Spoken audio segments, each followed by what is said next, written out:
A very good morning, students. Yesterday we were discussing about the elements of yoga.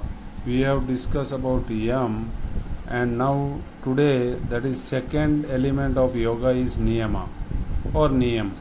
We have to follow certain rules which is not governed by rules and regulation. It is a ethical practice. Word ethical comes means it is self practice. Nobody force you to attain the goal. It is completely related to individual's body and senses. Number one is soch.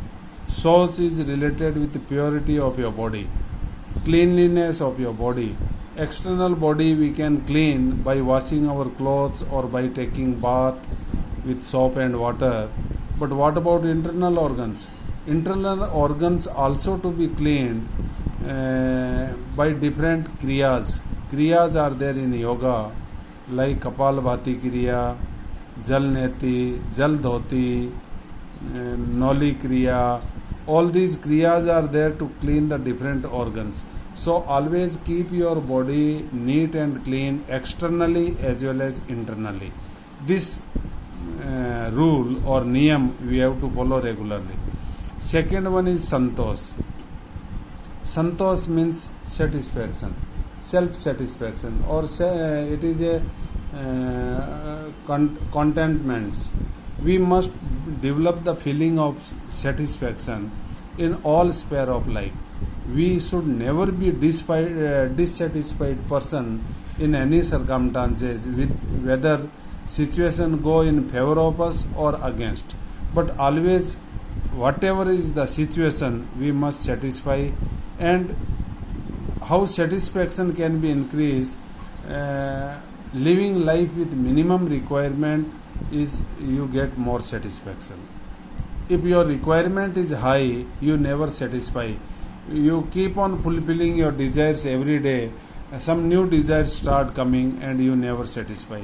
So try to live in minimum things, minimum requirement, and self-satisfied. That will be second part of a yogic element, that is santosh. Next is tap. Tap word itself, tap karo, means work hard, hard working, facing difficulties, that is related with tap. You should not hide yourself to face any type of hardship in your life. You should work hard, face always hardship, that is related with tap. Then swadhyaya. Swadhyaya is related with reading holy books, granthas, Upanishads, all these like Gita, Mahabharata, Ramayana, or 18 Upanishads are there. We must go for study of those, so our mind feeling will also change. And that is related with Swadhyaya.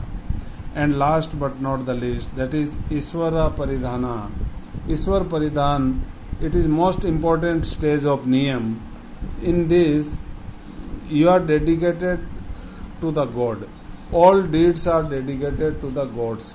Whatever there in your life, like your body, how sound your body is, how your mind is working well, how you are looking young or intelligent, your mind is very intelligent, and whatever respect you are acquired in the society, position, all these dedicated to the God. By the grace of Almighty God, you are on this position. This is related with the Iswara Paridhana. Means at present you are, suppose chairman, he is head of our institution, society, and whatever luxurious life he has set around him, that he should think that it is by grace of God. This kind of feeling should come in your life.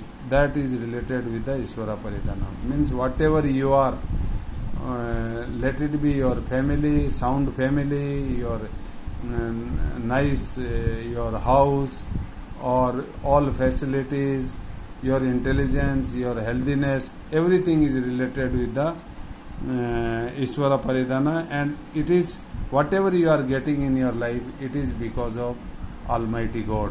Whatever food you are getting on time, that is, you think by it is I am getting because of grace of God. Now today's all these 5 niyams, which is not governed by any rules and regulation of any constitution, and we have to adopt in our life. This is the second element of yoga. Thank you. Have a healthy day.